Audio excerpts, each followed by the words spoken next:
Why do we and the Pharisees fast much, but your disciples do not fast? Ito ang tanong ng mga Pharisees kay Jesus. The Pharisees were religious people who often fasted and prayed. But because they focused more on religious practices, ay nakaligtaan nila ang mga mas mahalagang parts ng kautusan.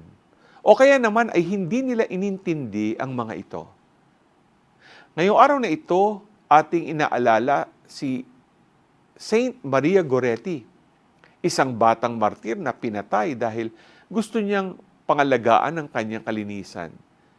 Ngunit kahit nung mamamatay na si Maria Goretti dahil sa mga saksak sa kanya, ang namutawi sa kanyang bibig ay pagmamahal kay Jesus at pagpapatawad. This young girl did not only do works of piety, she lived the faith. Ang challenge sa atin ay tingnan at saliksikin ang ating pananampalataya at isabuhay ito ng may conviction even at the face of trouble and doubt.